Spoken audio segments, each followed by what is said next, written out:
Part 1. You'll hear two university students planning a computer programming lesson. First, you have some time to look at questions 1 to 4.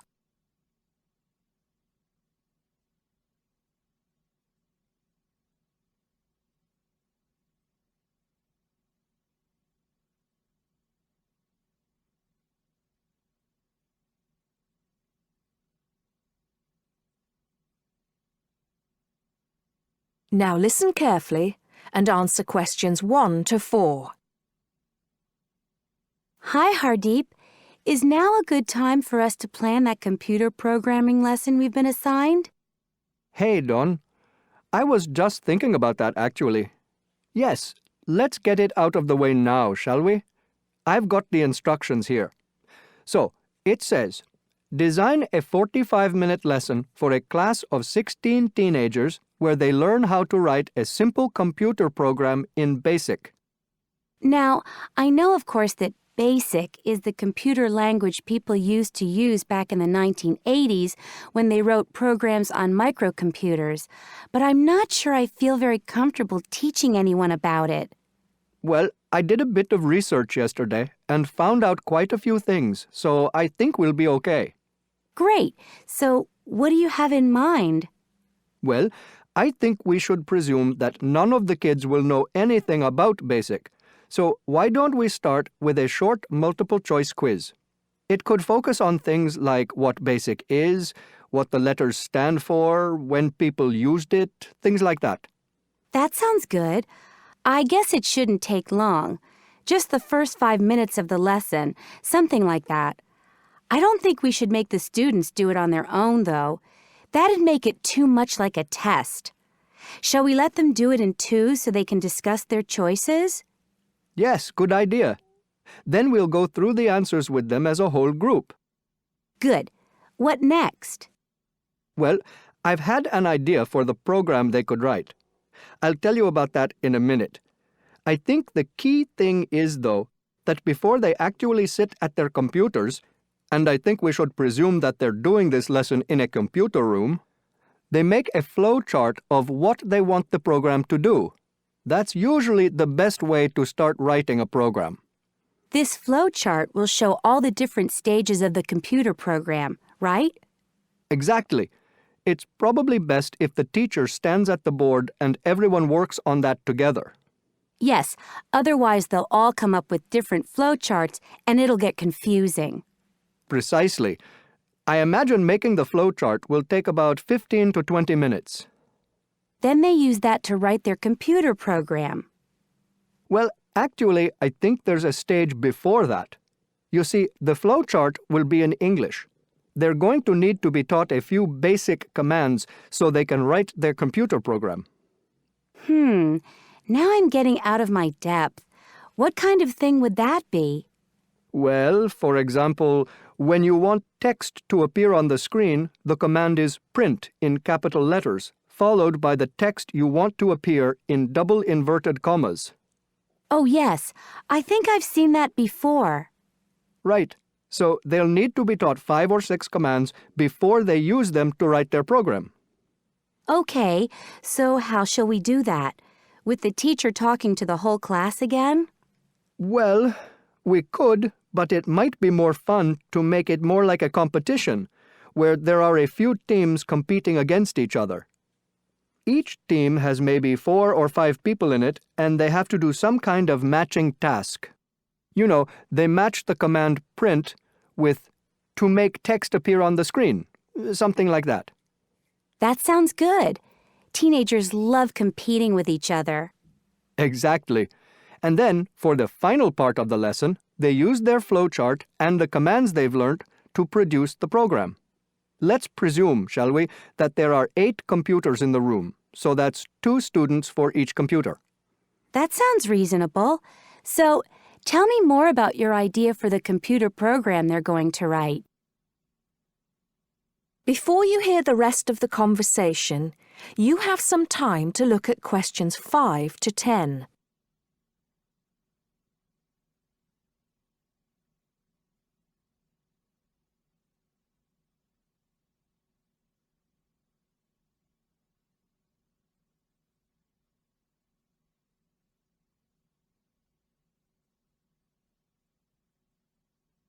Now listen and answer questions 5 to 10. Okay, so it's a very simple program. I've actually written it down here so we can go through it together. Okay, so the first line says 10 CLS. What on earth does that mean? Well, every line of a basic computer program starts with a number. They usually go up in tens, so the first line is 10, the second 20, and so on. And CLS is the command we use in BASIC to clear the screen. Oh, I see. So that's just telling the computer to start with a blank screen. Exactly. Then we move on to the next line. So this one says 20, print, guess a number between 1 and 10. Right, I see. That appears on the screen. It's not that difficult, is it, when you get the hang of it? Let's see if I can work out the next one. 30, input I. Oh, not sure about that. Well, all that's saying is that the person playing types in a number. Input is the basic command for type in, and I just means any number you like. Oh, okay. Then what happens next depends on what the number is. So we've got 40 if I is less than 1, or if I is greater than 10. Then print. Bad choice.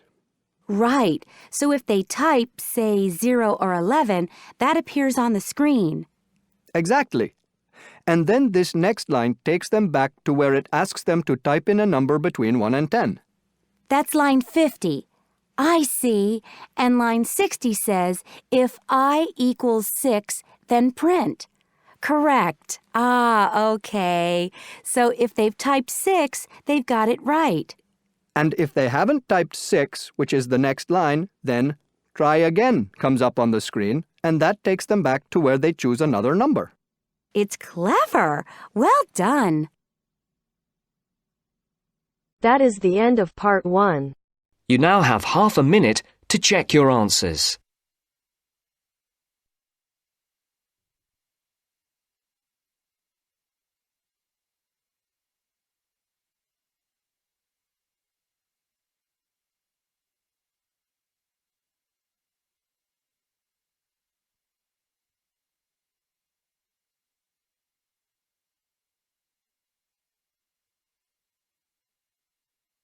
Now turns to part 2. Part 2. You will hear part of a podcast for visitors to the popular holiday region called the Trelaw Valley. First, you have some time to look at questions 11 to 14.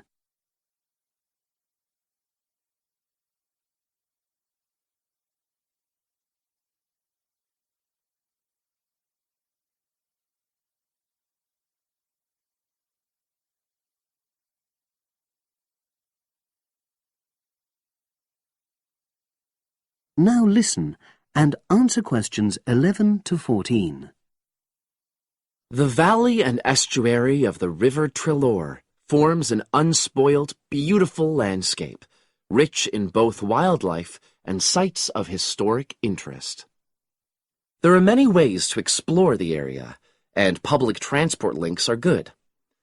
It is possible to leave your car behind and travel by boat, train, or bus, with just short walks in between stops. The Trelaw Valley Passenger Ferry runs between villages along the river estuary and provides a link with a train station at Barry, which is about 10 minutes' walk from the riverside village of Calton. In the past, the river was the main form of transport in the area, and as in the past, today's ferry service operates according to nature. The river estuary is tidal, and so the ferry timetable differs from day to day, according to the times and height of the tide. The ferry is also seasonal, normally running between April and September, depending on the weather.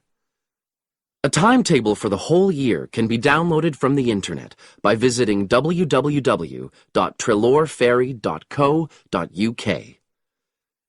If you just want to sit and relax and enjoy the lovely scenery, you can take a river cruise to Calton and back from the nearby city of Plymouth. In the past, steamships brought early tourists along the same route. Queen Victoria and her family enjoyed such a trip in 1856. The journey is quicker these days. The round trip takes between 4 and 5 hours, depending on tides and weather. If you prefer, you can travel upriver by boat and return to Plymouth by train. All cruise boats and trains have wheelchair access. For more information and for departure times, ring Plymouth Boat Cruises on 017-528-23104. Trains run several times a day throughout the year between Calton and Plymouth, with various stops in between. They are used by both local commuters and tourists who want to enjoy the beautiful scenery. The highlight of the journey is crossing the river on the stunning viaduct, which was built at the beginning of the 20th century and towers 120 feet over the water. It is unnecessary to book, and tickets can be bought on the train. For information about fares and timetables, contact National Rail Enquiries by phone or online. The bus service in the Treloar Valley now connects all train stations and villages in the area. Especially for holidaymakers, there's a Rover ticket which can be used at weekends and on national holidays, and allows unlimited journeys on those days.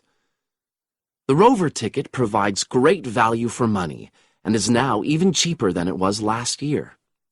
An adult ticket costs £5.50 a day. Senior citizens can travel for £4.50, and a family ticket for up to 5 people costs just £12. Tickets can be bought on the bus. Now you have some time to look at questions 15 to 20.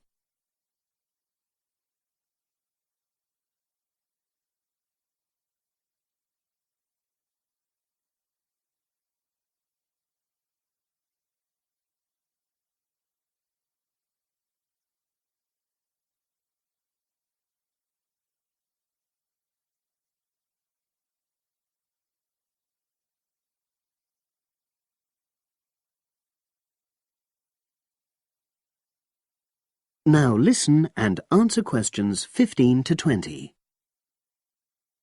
At the center of the Treloar estuary area is the historic riverside village of Calton. The main road comes into the village from the south, and for those of you who are arriving by bus, it turns left just before the bridge and stops in the lay-by on the left-hand side. From there, it's just a short walk to Calton's various attractions. If you're arriving by car, you have to leave it in the main car park. Go over the bridge and take the first turning on the right. Then go on until you come to the end of that road.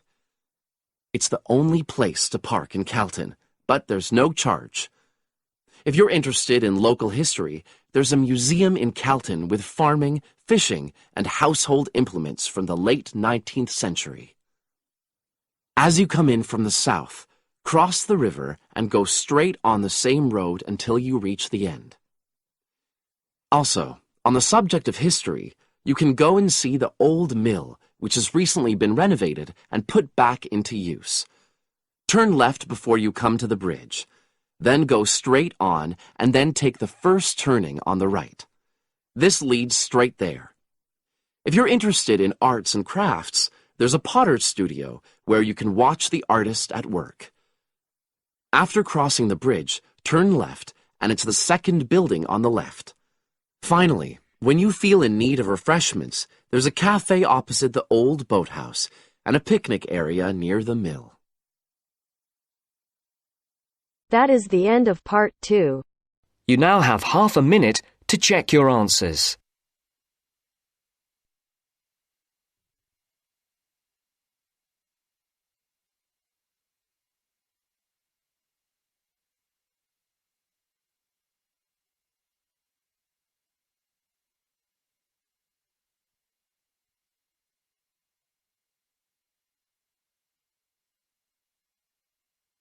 Part 3.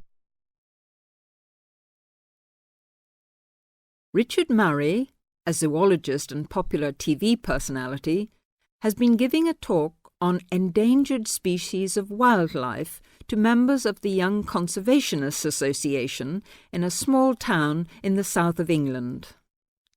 Listen to the extract from the discussion he had with two of the young people after his talk. First, you have some time to look at questions 21 to 25.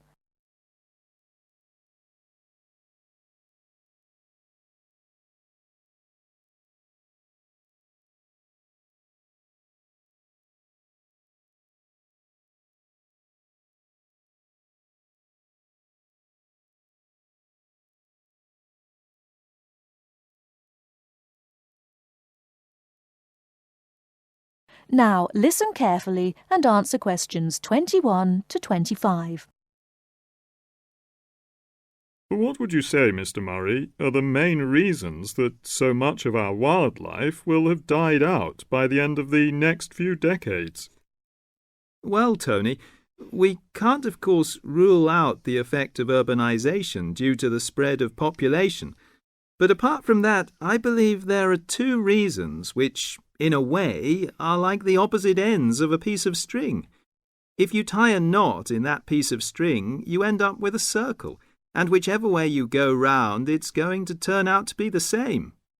I don't think I quite get that, Mr. Murray. Well, let's put it another way. It's rather like a film. You've got the good guys and the bad guys. They're pulling in opposite directions, but when it comes to the final showdown, it's hard to make out which is which. What are your two reasons, Mr. Murray? I call them greed and caring. Greed and caring? Yes, I know they don't seem to have much to do with one another, but think about it. The motive of greed is pretty obvious. In the course of the next few months, thousands of baby seals will be bludgeoned to death before they're even weaned from their mothers. What for? For the sale of their skins at inflated prices to please the vanity of a few and line the pockets of the killers. Crocodiles will be slaughtered to provide shoes and handbags for the rich. Gorillas, tigers, leopards and rhinos will be hunted for senseless sport or poached in defiance of regulations. Their skins, their horns, and their magnificent heads will be used as trophies to decorate someone's living room floor or walls. That's terrible. Yes, but it's not all. The whale, probably the most impressive and certainly one of the most intelligent sea mammals in creation, will be cruelly hunted and harpooned to make more money for the profiteers. The dolphin, the sailor's friend, will be indiscriminately battered to death at so much a head on the grounds that it is taking away the livelihood of a few fishermen by consuming the fish in its natural habitat. But surely, Mr. Murray, we do have to keep warm. We need whale oil and ambergris. Fishermen have to make a living. Part of what you say is true, of course, Tony, but we shall have to enforce far stricter controls if future generations are not to find themselves in a world devoid of wildlife as we know it. Well, I see what you mean about fur coats and crocodile handbags, Mr. Murray, but I don't understand what you mean by caring. That can't be bad, surely. I mean, I thought we were supposed to be living in a caring society. Well, so we do, in a way. The trouble is, there are so many well-intentioned people who start out with the best possible motives of trying to protect or immunize us from this, that, or the other in the most effective way at the quickest possible rate. But in their enthusiasm, they lose sight of the long-term consequences. It's only very gradually that the danger to other forms of life, including humans, comes out. Not to say leaks out, and by that time it'll probably be too late to do much about it. Take insecticides, for instance. But Before you hear the rest of the talk, you have some time to look at questions 26 to 30.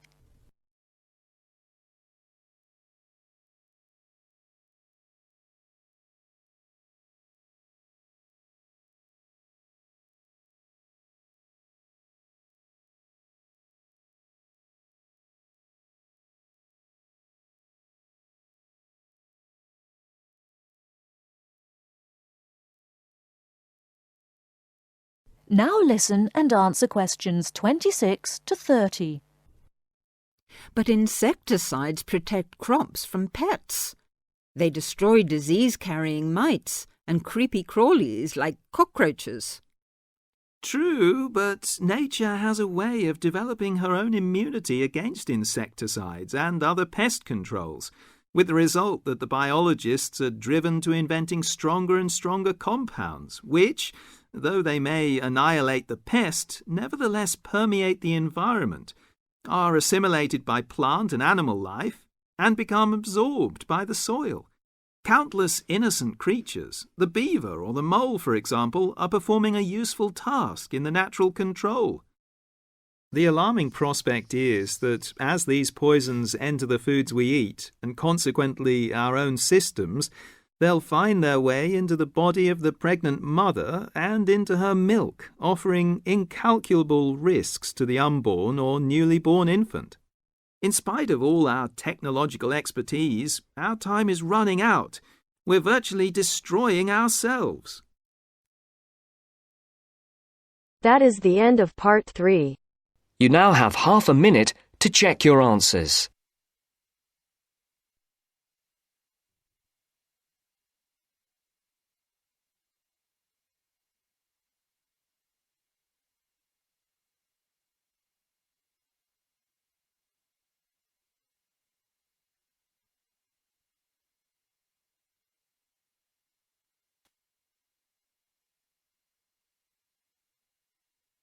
Now turns to part 4.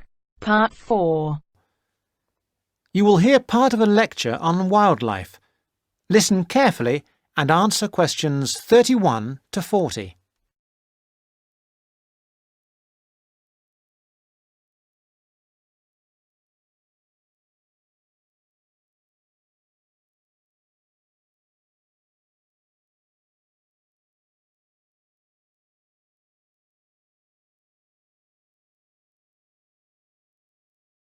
Thousands of exotic plants and animals have been introduced into the British Isles over thousands of years. These newcomers compete with native species for resources and can also cause major changes in the wildlife and in the habitats of our countryside. The problem is not just British, of course, but global, and it has been going on for centuries. One good example of this I'd like to mention today is the European starling. The starling to us in the UK is a fairly ordinary little bird, about 12 inches long. In flight, it appears to be black or grey with tiny white spots. So it's a very ordinary-looking, almost dirty-looking bird. It nests in trees and buildings and can be found in the country and in towns. It travels in large flocks, leaving the nests in the morning and returning in the early evening. It feeds on insects and fruit. Its native range includes the British Isles and Finland, but it is also found in most of Europe and parts of Asia and Africa. In the British Isles and Finland, however, it has suffered a huge decline, and in these countries there is an effort to conserve the species. It is a different story in some of the places where it has been introduced. For example, the population in the USA is estimated at 170 million birds. Also, they are becoming a big problem in Australia and New Zealand. Starlings, as I have said, nest in trees, and it has been found that they are more aggressive than native species, native that is to Australia and New Zealand, when they are looking for nesting places. They therefore compete with native species for nests, and also they drive those species away from nests. So, this nest-building activity causes harm to native species, but also they are a nuisance to humans. They gather in large flocks of thousands of birds and feed together on commercial crops. This causes great financial damage to farmers. And they also make a mess, both in the town and the countryside. There is also the problem that starlings may carry diseases which affect both humans and other animals, although this has not been really confirmed and we are waiting for more work to be done on this. The question arises, what are we to do about foreign species which not only do damage to native species, but interfere with human activity? We have 3 approaches in theory, but usually it is not a free choice between them. Usually we have to do the best we can and that money will allow. The best approach, of course, is prevention, and many countries have passed legislation which attempts to limit or prevent the arrival of non-native species in their countries. In particular, there are many international regulations on how and where ships may pick up and deposit water, and this is a major contribution to preventing the accidental transport of fish and organisms by ship, since accidental transport by ship is a frequent cause of fish and other creatures going from place to place. Ports also have special areas where water can be deposited, and many of them have treatment facilities to kill any foreign species that may establish themselves in their waters. For fish and organisms that live in water, these international regulations are useful, but obviously not all species can be dealt with in this way. Sometimes it is simply too late for prevention. Then we have to consider eradication or management. By management, I mean that we have to decide how best to live with the new creatures and how to keep their numbers down. However, this becomes not only a scientific question, it can be a matter of choice what population level of an invasive species we want to maintain. This choice involves costs. There is the cost of living with the species, and there is the cost of managing the species over time, and species management is usually a long-term business without any foreseeable end. However, there is not just the economic aspect to this question. We can also consider the ethical point. How should we treat animals which we have, sometimes deliberately, introduced into the environment? Is it permissible just to exterminate a number of them convenient to ourselves? The most important decision has to be made in the political forum, whatever considerations go into the making of that decision. These questions are relevant also to the approach of eradication, which is another option, but which does not have an encouraging history. Many attempts have been made to eradicate introduced species. That is the end of part 4. You now have half a minute to check your answers.